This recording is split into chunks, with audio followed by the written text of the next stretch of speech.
On va mettre des ingrédients dans la cuve, la farine, le sucre et le beurre. Voilà, ingrédients qu'on va mélanger à la feuille. D'accord. Donc on va mélanger jusqu'à l'obtention d'une pâte qu'on va pouvoir étaler. Donc on va étaler la pâte le plus fin possible avant de la mettre au froid pour pouvoir détailler des petits ronds qu'on posera sur les choux avant la cuisson, juste avant la cuisson. Donc cette pâte va donner un aspect un petit peu craquelé au chou et donc lui donner un aspect très gourmand. Donc, le plus fin possible, il s'agit plutôt d'un décor que réellement une pâte qui va rentrer dans la consistance du gâteau. Voilà, si ça ne se décolle pas, on va le mettre un petit peu au congélateur.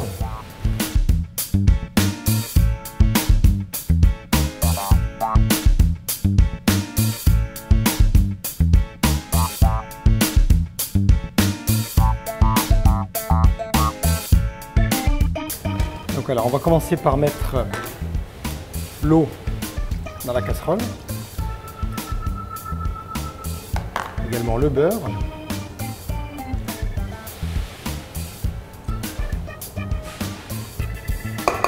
et le sel. Donc on va porter à ébullition ce premier mélange.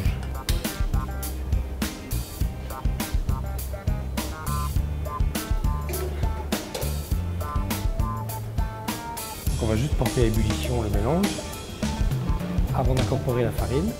Voilà, une ébullition bien franche comme ça, c'est important. Sans laisser pour autant bouillir trop longtemps, parce que justement il ne faut pas évaporer l'eau de la recette. Donc maintenant, on va incorporer la farine, voilà, en une seule fois. On va mélanger délicatement aussitôt. Vous voyez, on fait cette opération hors du feu, pas sur le gaz. Voilà, quand le mélange est homogène, on retourne sur le gaz, on va dessécher la pâte à choux. On va tenter de faire évaporer un petit peu d'humidité. Voilà, moi je m'arrête souvent quand ça commence un petit peu à accrocher au fond de la casserole. Une petite pellicule qui se forme et c'est mon point de repère en fait. Donc on va mettre la pâte à choux dans la cuve. On s'aperçoit que déjà là elle commence à transpirer un petit peu, il y a de la vapeur qui s'échappe. Et justement on va la faire transpirer encore un peu avant d'incorporer les œufs. Donc on va laisser tourner à peu près 2 minutes la pâte à choux avant de commencer à incorporer les œufs. Et là la pâte à choux est trop chaude et les œufs commenceraient à coaguler.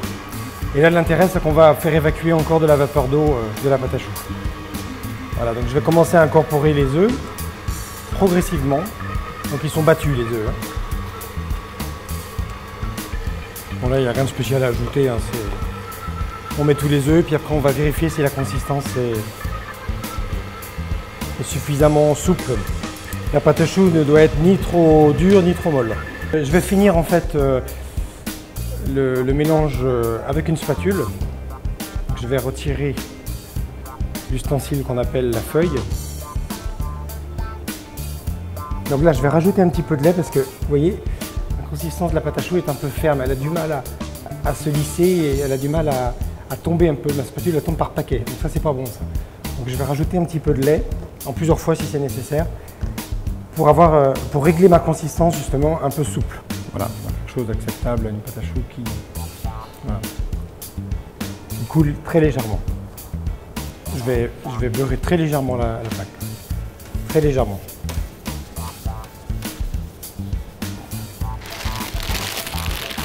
Et donc on va utiliser une poche à douille avec une douille qui fait à peu près 2 cm de diamètre. Et donc on va dresser les choux individuels.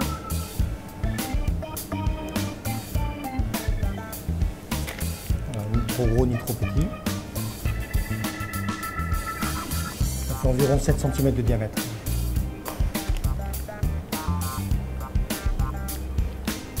Voilà. Donc je sors la pâte du congélateur qu'on a préparé tout à l'heure et je vais découper des petits disques avec un emporte-pièce. Donc on va découper ces petits disques pour mettre sur la pâte à choux. Voilà.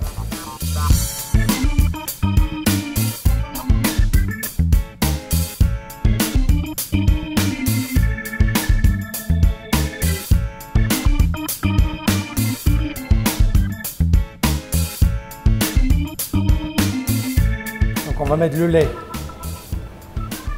dans une casserole et on va y mettre la gousse de vanille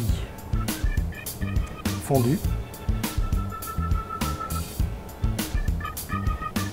Voilà, qu'on va gratter légèrement.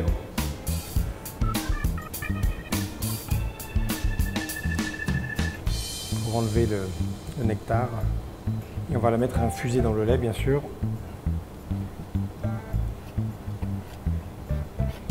Voilà, dans un récipient, on va mettre les jaunes d'œufs.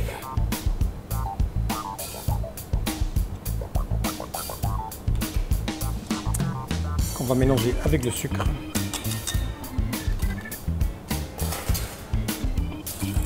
On va mélanger jusqu'à ce que le mélange blanchisse, devienne un petit peu crémeux.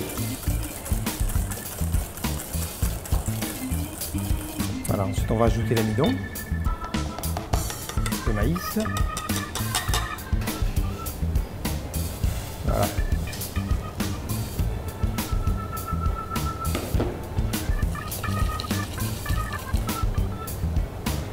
Voilà, on reverse tout dans la casserole et on va enlever la gousse de vanille avant de remettre sur le gaz. Et donc là on va porter à ébullition la crème pâtissière.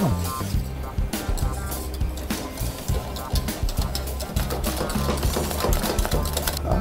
Et maintenant on va ajouter le beurre.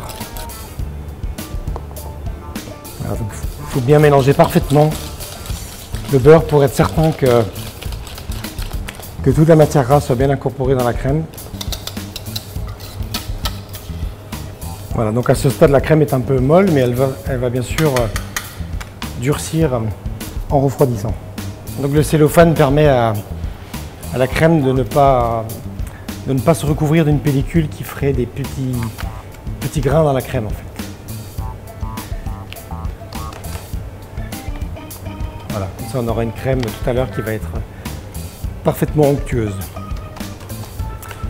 Donc on va mettre ça au frigo pour refroidir.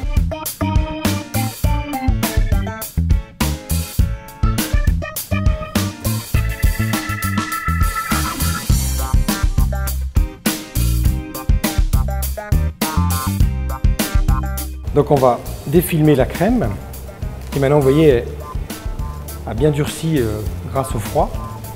Elle se démoule bien du film, on va pouvoir la mettre dans la cuve. On va la fouetter donc avec le batteur électrique.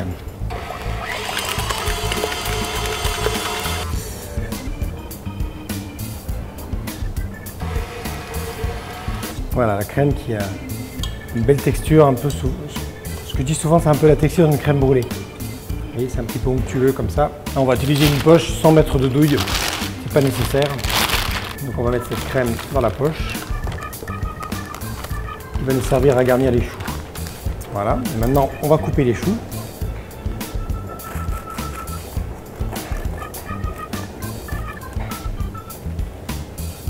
Donc on va couper la poche.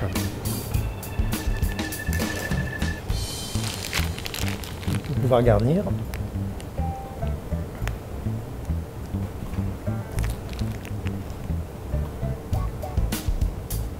On va venir disposer quelques framboises.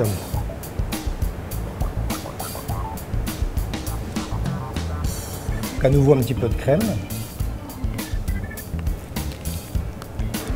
On va pouvoir refermer. Je remets un tout petit peu de crème dans le fond pour être sûr que...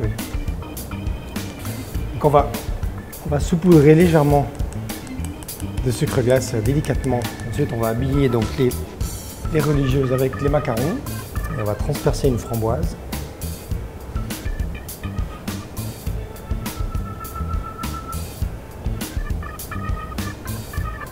Et le macaron.